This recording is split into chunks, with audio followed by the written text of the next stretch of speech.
สบายดีทุกคนมาพบกันอีกเช่นเคยเนาะกับการแก้คณิตศาสตร์ขั้นม .7 วันนี้อาจารย์จะมานำเสนอบทเลขอยู่ในบทที่8เนาะเกี่ยวกับมัลติปีดก็ถือว่าเป็นบทเลขหนึ่งที่มีความน่าสนใจเนาะเฉพาะบทเลขบทนี้ก็หลายคนก็ถามเข้ามาว่ามันแก้แบบใดเนาะที่จริงแล้วมันก็มีหลายวิธีแก้อยู่แต่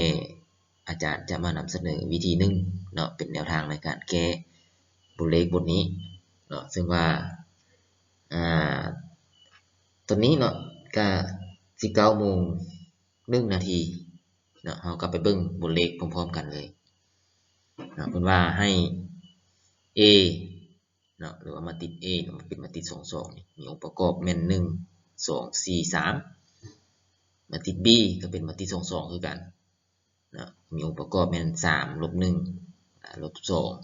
-1เนาะดังที่ว่าพวกเราเห็นอยู่ในขณะนี้แล้วเพิ่นนำไปให้คิดไล่ตัวนี้เนาะมาติดปีนของมันซ้อนกันเนาะของมาติดปีน A นี่คูณกับ B คูณกับมาติด B เพิ่นก็ให้ไปซอกหาตัวนี้วิธีการซอกที่อาจารย์จะนำเสนอในวันนี้นี่ก็พวกเราไปเบิ่งพร้อมๆกันเราเริ่มจากจุดที่ว่าเพิ่นให้ไปซอกเนาะจากจุดนี้ที่ว่าเพิ่นให้ไปซอกนี่ตัวที่ว่า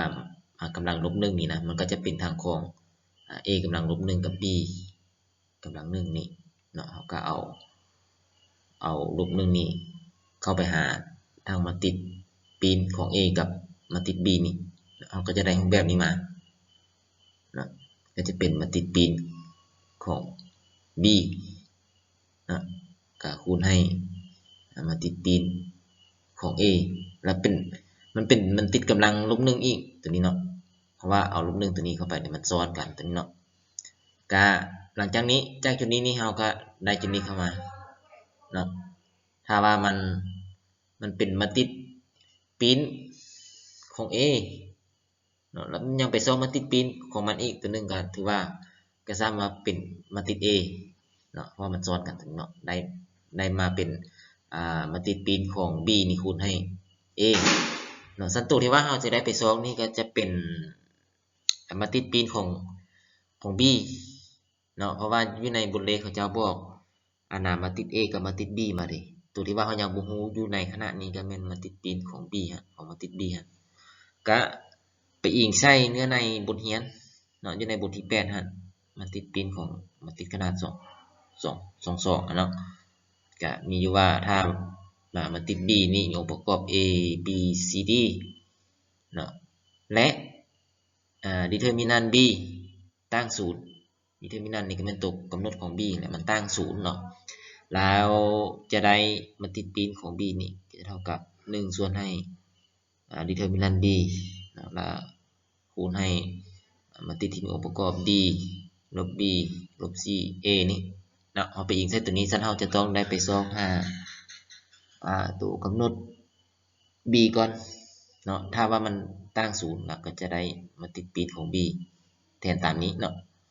ซั้นเราก็ไปซอกหาตัวกำหนดของ B ก่อนตัวนี้นี่อันนี้ก็เป็น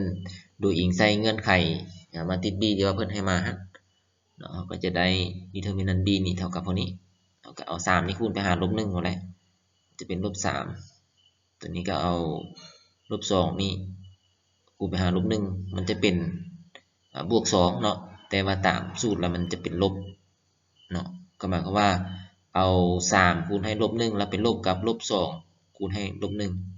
เนาะมันจะได้ลบ3ลบ2ก็เท่ากับ5เท่ากับลบ5เนาะอันนี้ก็ถือว่าเป็นตัวกำหนดหรือเป็นตัวเป็น determinant B ก็แสดงว่าเราก็จะได้มาติดปีนของ B นี้เท่ากับ1ส่วนลบ5แทนตามสูตรทางเบื้องต้นนี้เลยเนาะตัวนี้นี่ก็จะเป็นลบ1นี่เป็น1ตัวนี้เป็น2ก็เพราะว่าตามสูตรแล้วมันเป็นลบ4ดิฉะนั้นตัวนี้มันเป็นลบ2กับลบ2ก็เป็นบวก2 อันนี้คือการลบ b นี่ b ก็จะเป็นลบ1ก็จะเป็นบวก1ตัวนี้ระหว่าง a กับ b นี่มันสลับกันเนาะฉะนั้นตัวนี้จะเป็น3กับลบ1นี่มันจะสลับกันในมืออะไรตัวนี้มาและลบ1ส่วน5นี่เขาก็คูณเข้าไปหาแต่ละตัวเลยหาองค์ประกอบแต่ละตัวคูณหาลบ1คูณหา1คูณหา2คูณหา3นี่เนาะก็จะได้ตัวนี้มานี่ลบ1ส่วน5คูณหาลบ1ก็เป็น1ส่วน5ตัวนี้ก็เป็นลบ1ส่วน5เนาะตัวนี้เป็นลบ2ส่วน5ลบ1ส่วน5คูณหา3ก็เป็นลบ3ส่วน5จะถือว่าได้มาติดปีนของ b เนาะหลังจากนั้นแล้วเราก็ไปสืบต่อบัดนี้เนาะไปสืบต่อในการคูณเนาะสืบต่อในการคูณเนาะตัวนี้นี่ก็ถือว่าอาจารย์ยกขึ้นมาให้เบิ่งเนาะตัวที่ว่าเราสอบมาผ่านมาเมื่อกี้นี่แหละมาติดปีนของ b นั่นแหละตัวนี้เนาะก็ถือว่าเราเอามาติดปีนของ b คูณกับ a บัดนี้นี่จุดนี้ก็เป็นจุดหนึ่งที่สำคัญเนาะก็เอาอันนา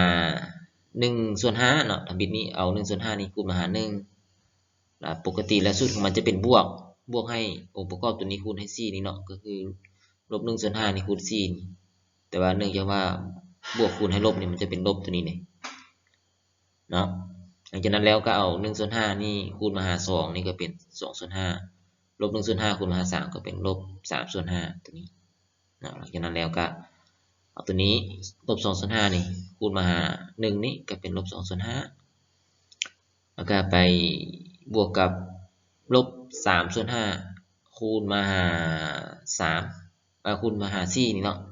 คูณหา4มาคูณหา3เด้อคูณหา4จากนั้นก็เป็น3คูณ4ก็เป็น12นี่เด้นะแล้วก็ส่วน